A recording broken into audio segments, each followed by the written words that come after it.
আপনারা জানেন হরিয়ানা নির্বাচনে 12টা লোকসভা নির্বাচনের আসন ছিল, মাত্র একটা বিজেপি আসন পেয়েছিল, সেখানে কংগ্রেসের জিতার কথা, কিন্তু সেখানে কংগ্রেস জিতেনি, সেখানে বিজেপি জিতে গেছে। আমরা হতবাক হয়েছি। আমরা দেখেছি দিল্লিতে কংগ্রেস জিতেনি, সেখান করে কেজরিওয়াল হেরেছে, আমরা হতবাক হয়েছিলাম। আপনারা জানেন যে মহারাষ্ট্রে 48টা লোকসভা আসনের মধ্যে 47টাতে কংগ্রেস জোট জিতেছিল। আমরা সেখানে মহাসমারোহে কংগ্রেস ক্ষমতায় আসবে এটা আমাদের ধারণা ছিল, কিন্তু সেখানেও হয়নি, আমরা হেরে গেছি। কারণ একটাই, আমরা আমাদের নেতা রাহুল গান্ধী তিনি আস্তে আস্তে সমস্ত বিষয় পুঙ্খানুপুঙ্খভাবে চিন্তা ভাবনা করে এর আসল কারণ কি, কেন আমরা হারছি তার কারণ খুঁজতে আমাদের নেতা তার কারণ খুঁজে বের করেছেন। নির্বাচন কমিশনার এক পেশে লোক, একমাত্র বিজেপির লোক, সে 10% ভোটকে উলটপালট করে দিয়ে সেখানে তাদেরকে জিতাবার ব্যবস্থা করেছিল। আমরা হরিয়ানাতে দেখেছি, দিল্লিতে দেখেছি, মহারাষ্ট্রে দেখেছি। তারপর বিহার নির্বাচনে এসে আমরা দেখলাম যে 61%, এক টানা 61 লক্ষ ভোটের নাম বাদ করে দেওয়া হলো। রাহুল গান্ধী একের পর এক আন্দোলন করেও সেখানে 31 লক্ষ লোকের নাম তুলতে পারেননি এবং সেখানে নির্বাচন আমরা পরাজিত হয়েছি। তারপর এবার এসআই আমাদের বাংলাতে এসে হাজির হলো। একসঙ্গে 13টা রাজ্যে এসআই হচ্ছে, ইউপি থেকে শুরু করে সমস্ত রাজ্য, পশ্চিমবাংলা সমেত। আমরা লক্ষ্য করলাম দুটি রাজ্য, কেরালা এবং তামিলনাড়ুতে তারা এসআইয়ের বিরুদ্ধে একটা রেজলিউশন করে বিধানসভায় বিল পাস করে দেওয়ার ফলে সেখানে এসআই হয়নি। কিন্তু মমতা বন্দ্যোপাধ্যায় এখানে এসআই কেন নিলেন, তার অনেক কারণ আছে। তিনি বড় বড় গলায় বড় বড় কথা তিনি বলেছিলেন, আমার প্রাণ থাকতে এইখানে এসআই হতে দিব না, এখানে একটা লোকের বৈধ ভোটারের নাম বাদ যাবে না। কিন্তু কেন গেল তা আপনারা নিশ্চয়ই জানেন। 80,000 কর্মচারী দিয়ে এসআইয়ের এই কাজ মমতা বন্দ্যোপাধ্যায় সহযোগিতা করেছেন। 8,000 অফিসার দিয়েছেন তিনি।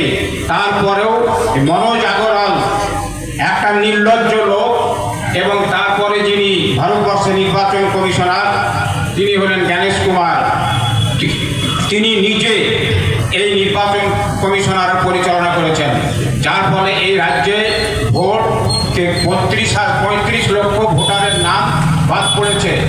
32 লক্ষ ভোটের ব্যবধানে বিজেপি জিতেছে। তাহলে এই নির্বাচনে সমস্ত নামগুলো উঠলে বিজেপি কখনো জিতত না। তারপরে নির্বাচনে কারচুপি, তারপরে আপনার কেন্দ্রীয় বাহিনী বিভিন্নভাবে বিভিন্ন বুথে ঢুকে ভোট ছাপ্পা করার যে অধিকার, সে অধিকারটাকে বঞ্চিত করেছে এবং মানুষের গণতান্ত্রিক অধিকারকে হরণ করেছে। একের পর এক এই রাজ্যকে কিভাবে ক্ষমতায় বিজেপি আনতে পারে তার চেষ্টা করা হয়েছে। যদিও এই রাজ্যে বিজেপি আসার কোনো ক্ষমতা ছিল না, তবুও কিন্তু এই রাজ্যে ক্ষমতায় বিজেপি এসছে। অত্যন্ত দুর্ভাগ্যজনক কথা আমাদের কাছে এটা মনে হচ্ছে, যে তার কারণ আমরা দেখেছি যে এই নির্বাচনের ফলে আমাদের নেতা অধীর রঞ্জন চৌধুরী থেকে শুরু করে সমস্ত নেতৃত্ব বললেন আগে ভোট পরে ভোটার, আগে ভোটার পরে ভোট। এই রাজনীতির মাধ্যমে এক কথায় তারা কেউ কোনো রাজনৈতিক দল একমত হতে পারেননি। সিপিএম পার্টি থেকে শুরু করে অন্যান্য দল প্রত্যেকে ভোটে নেমে গেছেন, তখন বাধ্য হয়ে কংগ্রেসকেও নামতে হয়েছে। যার ফলে এই নির্বাচনে আমরা দেখলাম যে ভোট বাদ দিয়েও ভোট হয়ে গেল এবং নির্বাচনে তৃণমূল কংগ্রেস হারল। আমরা দেখেছি নির্বাচন কমিশনারের এই একপেশা নীতির ফলে আজকে ভারতবর্ষের রাজনৈতিক উত্তেজনা পশ্চিমবাংলায় সব থেকে বেশি। 80টা এমএলএ জিতার পর 80 মিনিটও তারা থাকেনি, তারা দল ছেড়ে চলে গেছে এবং বিজেপির সঙ্গে তারা লাইন করেছে। 20 জন এমপি, আমাদের আবু তাহের গদ্দার তিনিও সেই লাইনে আছেন এবং আছেন তিনি আমাদের জঙ্গিপুরের এমপি খলিলুর রহমান, আছেন ইউসুফ পাঠান থেকে শুরু করে রিয়াদ হোসেন, প্রত্যেকেই এনসিপিআইতে যোগ দিয়ে তারা বিজেপির একটা শরিক দল হিসাবে সেখানে বিজেপিকে সমর্থন দিচ্ছে। আর বিজেপির উদ্দেশ্য হচ্ছে যে এইভাবে আমরা ক্ষমতাটাতে এমপি ভাঙিয়ে এনে আমাদেরকে 2/3 ক্ষমতা দখল করতে হবে। কারণ 29 সাল আপনারা মনে রাখবেন, এক দেশ এক ভোট, সমস্ত রাজ্যের বিধানসভাকে ভেঙে দেওয়া হবে এবং সমস্ত লোকসভাকে ভেঙে দেওয়া হবে এবং বিধানসভা পুনর্গঠিত করা হবে, লোকসভা পুনর্গঠিত করা হবে। পশ্চিমবাংলায় যদি এই ক্ষমতা কার্যকারী হয়, তাহলে নিশ্চয়ই আপনারা দেখতে পাবেন 292 জায়গায় 413টি আসন হচ্ছে, লোকসভায় 542টি আসনের জায়গায় 813টি আসন হবে। এই এক দেশ এক নির্বাচন করার জন্য মহারাষ্ট্র থেকে শুরু করে বিভিন্ন জায়গায় 50 কোটি টাকা পর্যন্ত দিয়ে এই বিজেপি সমস্ত এমপিদেরকে কিনে নিচ্ছে, যার ফলে আজকে এই আইন পাস হওয়ার পক্ষে অত্যন্ত একটা গুরুত্বপূর্ণ ভূমিকা কেন্দ্রীয় সরকার পালন করছেন। নরেন্দ্র মোদী গণতন্ত্রকে একেবারে শেষ করে ফেলেছে। এই দেশের মানুষের যে গণতান্ত্রিক অধিকার, সে অধিকার নেই।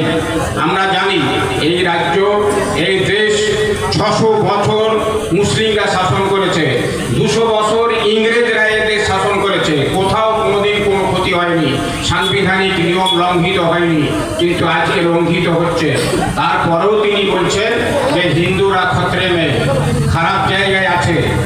আমাদের দেশের রাষ্ট্রপতিটাকে হিন্দু না মুসলিম, প্রধানমন্ত্রী হিন্দু না মুসলিম, বিচারপতি সুপ্রিম কোর্টের হিন্দু না মুসলিম, সমস্ত রাজ্যের মুসলিম, সমস্ত রাজ্যের মুখ্যমন্ত্রীরা হিন্দু, সমস্ত রাজ্যের বিচারপতিরা হিন্দু, সমস্ত দেশ গোটা হিন্দু, কয়েকজন মুসলিম আছে। তারপরেও কেন ক্ষতি হবে এটা আমাদের জানার কারণ নেই। আমাদেরকে ভাবতে হবে যে এই দেশটাকে তারা হিন্দু রাজত্বের মধ্যে দিকে, হিন্দু রাজত্বের দিকে নিয়ে যেতে চাইছেন। এর একমাত্র রেমেডি হচ্ছে পরিত্রাণ পাওয়ার মূল রাস্তা হচ্ছে সারা ভারতবর্ষের গণতান্ত্রিক কংগ্রেসের নেতৃত্বকে আবার প্রতিষ্ঠা করা।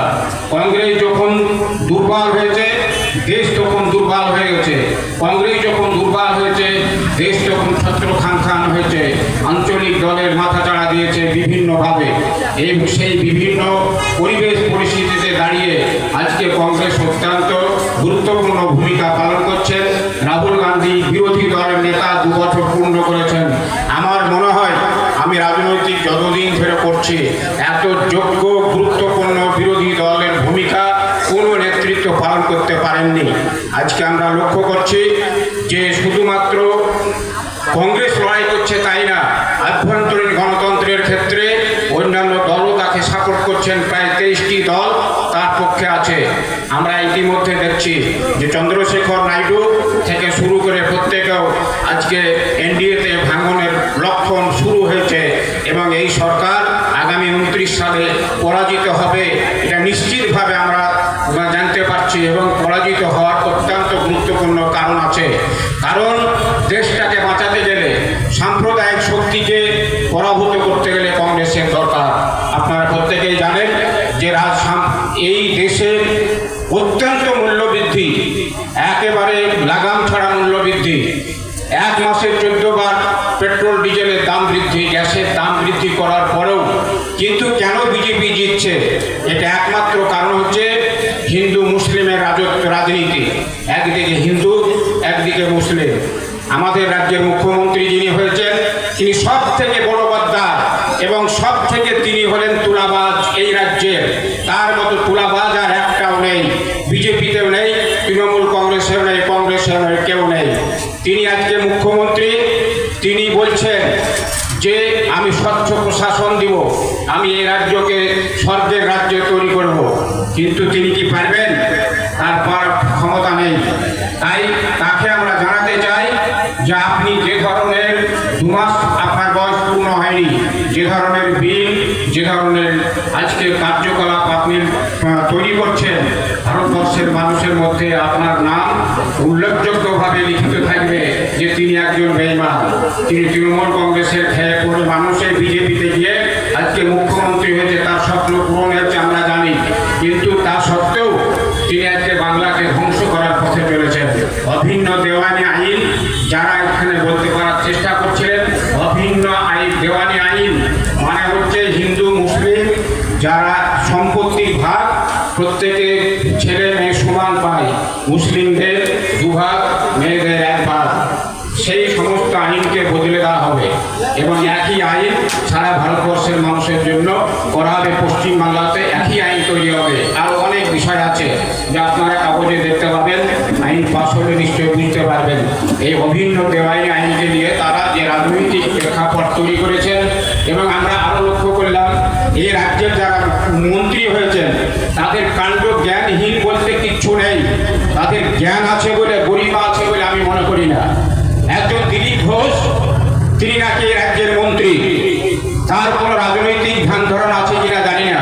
তিনি সংবিধানের নামে শপথ গ্রহণ করে মুখ্যমন্ত্রী হয়েছিলেন এবং সেই সংবিধানকে তিনি রক্ষা করার দায়িত্ব সেদিন নিয়েছেন। আর আজকে তিনি কি বলছেন, মুসলিমরা কি হরিদাস পাল যে তাদের জন্য মসজিদে, তাদের জন্য রাস্তা বন্ধ করে নামাজ পড়তে দিতে হবে? তারা পাকিস্তান বা বাংলাদেশ আছে, সেখানে গিয়ে পড়ো। আজকে সারা ভারতবর্ষে সমালোচিত হচ্ছে, আজকে পশ্চিমবাংলায় বিভিন্নভাবে সমালোচিত হচ্ছে। এইসব মন্ত্রীদের জন্য শুভেন্দু অধিকারী ইতিমধ্যেই ডুববে, খুব তাড়াতাড়ি ডুববে, আপনারা নিশ্চিন্তে থাকুন। এই বিজেপি সরকারের যে চালচলন, বিজেপি সরকারের যে জ্ঞান গরিমা, তা সাধারণ মানুষ বুঝতে পারছেন।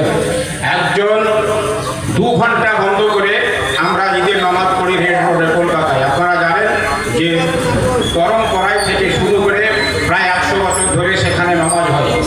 সেই জায়গাকে তিনি বললেন, শুভেন্দুবাবু বললেন, আমরা তাকে সমর্থন জানিয়েছি। তিনি বললেন যে জনগণের স্বার্থ ব্যাহত করে রাস্তা বন্ধ করে নামাজ পড়া যাবে না। ঠিক আছে, ভালো কথা।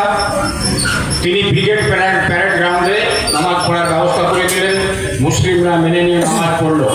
কিন্তু আজকে যখন যোগব্যায়াম শুরু হয়েছে, নরেন্দ্র মোদী আসছে, সেই রাস্তা 7 দিন ধরে বন্ধ থাকছে। কার স্বার্থে? এখানে কি জনগণের স্বার্থ ব্যাহত হচ্ছে না? এখানে কি জনগণের স্বার্থ নিয়ে ছিনিমিনি খেলা হচ্ছে না?